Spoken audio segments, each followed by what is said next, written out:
Praise the Lord. दोस्तों, हम आपका स्वागत करते हैं आज रात की प्रार्थना में। और आज मैं आपसे बात करना चाहता हूं कि प्रभु आपको उत्तम भाग देंगे। प्रभु आपके लिए उत्तम भाग को चुनते हैं क्योंकि आप उसके बेटे बेटियां हैं, क्योंकि वो आपसे प्यार करता है। इसलिए परमेश्वर आपके लिए उत्तम भाग को चुनेंगे और आपको वो उत्तम भाग देंगे। जैसे जब बच्चे मम्मी पापा से कुछ चीजों को मांगते हैं तो मम्मी पापा उन्हें बेस्ट देने की कोशिश करते हैं। वो अपने जीवन में सबसे बेस्ट अपने बच्चों को देना चाहते हैं, यहां तक कि वो खुद उतना बेस्ट नहीं पहनते जितना बेस्ट वो अपने बच्चों को देते हैं। अपने बच्चों के लिए वो अच्छा चुनाव करते हैं, अच्छी चीजों को चुनते हैं, चाहे वो कितनी भी महंगी क्यों ना हो, लेकिन उसे चुनते हैं। क्यों? ताकि उनका बेटा खुश रहे, आनंदित रहे। इसी प्रकार से परमेश्वर भी अपने बच्चों के लिए उत्तम भाग को देता है, उत्तम भाग को चुनता है। बाइबल कहती है कि ऐसा कौन पिता है यदि उसका बेटा उससे मछली मांगे तो उसे सांप दे, रोटी मांगे तो उसे पत्थर दे? कोई भी नहीं। जब तुम अपने बच्चों को अच्छी वस्तुएं देना जानते हो तो तुम्हारा स्वर्गीय पिता क्यों ना देगा? तुम्हारा स्वर्गीय पिता तुम्हें उससे भी अधिक, उससे भी अच्छा, उससे भी उत्तम क्यों ना देगा? और परमेश्वर आपसे प्रेम करते हैं। बाइबल कहती है कि प्रभु ने अपना इकलौता बेटा ही आपके और मेरे लिए दे दिया, इस संपूर्ण जगत के लिए दे दिया। अपना बेस्ट, अपना सर्व उत्तम वो परमेश्वर ने अपने बेटे बेटियों के लिए दे दिया। इसी प्रकार से प्रभु आपको और मुझे इस दुनिया की भी हर एक उत्तम वस्तुओं को आपको और मुझे देता है। वो हमारे लिए बेस्ट चुनता है, उत्तम भाग चुनता है और तब हमें देता है। एक वचन हम लोग पढ़ेंगे, भजन संहिता 47 और उसके 4 पद, जहां पर कुछ इस प्रकार से लिखा है, वह हमारे लिए उत्तम भाग चुन लेगा जो उसके प्रिय याकूब के घमंड का कारण है। आमीन। दोस्तों, यहां पर परमेश्वर का वचन कहता है कि वह हमारे लिए उत्तम भाग चुन लेगा। वो हमारे लिए उत्तम भाग को चुनेगा, उस अच्छे भाग को, उस सर्वश्रेष्ठ भाग को, उस सर्वश्रेष्ठ वस्तु को चुनेगा।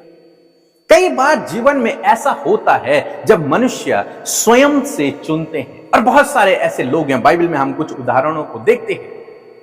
लूत ने अच्छी भूमि को देखा और उसने उस भूमि को सेलेक्ट कर लिया। योना ने अपने लिए रास्ता सेलेक्ट कर दिया। सिमसोन ने अपने लिए लाइफ पार्टनर सेलेक्ट कर दिया।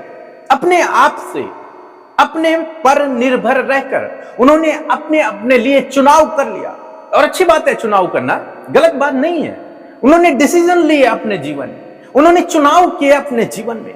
उन्होंने सोचा कि जो हम चुन रहे हैं वो बेस्ट है, वो सबसे उत्तम है। लेकिन इन तीनों के जीवन में हम रिजल्ट को देखते हैं तो रिजल्ट उनकी सोच के बिल्कुल विपरीत था। रिजल्ट उनके लिए गलत था, उसका परिणाम उनके लिए सही नहीं था।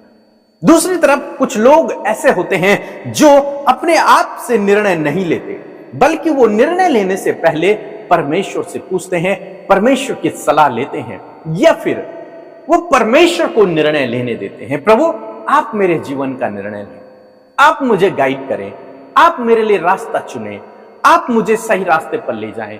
वो परमेश्वर को अपने जीवन में पहला स्थान देते हैं, परमेश्वर को कहते हैं कि आप हमें गाइड करो। जैसे हम लोग अब्राहम के जीवन में देखते हैं, अब्राहम ने स्वयं नहीं चुना, बल्कि परमेश्वर ने उसके लिए कनान देश चुना, बल्कि परमेश्वर ने उसके लिए चुना। और जब उसने परमेश्वर के चुनाव के अनुसार चलना शुरू किया, जब वो परमेश्वर पर निर्भर हो गया और परमेश्वर के चुनाव के अनुसार जब वो चलने लग गया, तब उसने देखा कि जो परमेश्वर ने दिया है वो उत्तम भाग है, वो सर्वश्रेष्ठ है, वो सबसे अच्छा भाग है, और वो भाग उसके लिए आशीष का कारण ठहरा।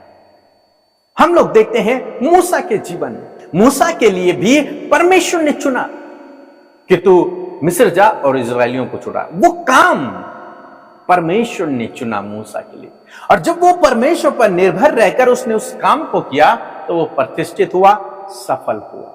इसी प्रकार से दोस्तों, आज मैं आपको उत्साहित करना चाहूंगा कि स्वयं पर नहीं, प्रभु पर निर्भर रहे, उससे चुनाव करने दे, वो आपके लिए उत्तम भाग चुन करके देगा। यहोशू के जीवन में देखते हैं, उसने कभी नहीं सोचा कि मैं मूसा के बाद इजराइलियों की अगुवाई करूंगा, लेकिन परमेश्वर ने उसके लिए उत्तम भाग को चुन लिया। क्यों? क्योंकि वो परमेश्वर के लिए विश्वास योग्य था। यदि आप परमेश्वर के लिए विश्वास योग्य बने रहेंगे, उसके पीछे चलेंगे, तो निश्चय वो अपने बच्चों के लिए कभी भी घटी कमी नहीं करता। वो अपने बच्चों के लिए बेस्ट चुन करके देता है। परमेश्वर ने इनके जीवन में किया, वो आपके जीवन में भी करेंगे। यदि आप परमेश्वर पर निर्भर रहते हैं, यदि आप स्वयं से डिसीजन नहीं लेते, बल्कि परमेश्वर से पूछकर डिसीजन लेते हैं, अपने जीवन में निर्णय लेते हैं, तो वो आपको उत्तम भाग देगा। वो आपके लिए उत्तम चुनाव करेगा। एक और उत्तम चुनाव उसने आपके और मेरे लिए किया है, परमेश्वर का राज्य। पहला पत्रस की किताब, उसका 1 अध्याय और 4 पद। अर्थात एक अविनाशी और निर्मल और अजर मिरास के लिए जो तुम्हारे लिए स्वर्ग में रखी है। आमीन। परमेश्वर ने आपको चुना, मुझे चुना, हमारी योग्यता के अनुसार नहीं, हमारी काबिलियत के अनुसार नहीं, और उसने हमें चुना और हमें उत्तम भाग दे दिया। वो विरासत, वो परमेश्वर का राज्य, वो स्वर्ग का राज्य, उसका उत्तराधिकारी, उसका वारिस, या फिर उसकी नागरिकता उसने आपको और मुझे दे दी। उत्तम भाग वो इस संसार में भी आपको उत्तम देना चाहता है, और उस संसार में भी आपको उत्तम भाग देना चाहता है। इसलिए अपना निर्णय प्रभु पर छोड़ें, प्रभु को अपना मार्गदर्शन करने दें, उससे प्रार्थना करें। वो आपको गाइड करेगा, वो आपको दिशा निर्देशन देगा, और आपके लिए उत्तम चुनाव करेगा, आपके लिए उत्तम भाग देगा। वो अच्छी जॉब प्रभु आपको देगा, सही लाइफ पार्टनर प्रभु आपको देगा। वो हर एक जीवन के हर एक क्षेत्र में आपको बेस्ट देना जानता है। सो प्रभु आपको इस वचन के द्वारा बहुतायत से आशीष दे। आमीन।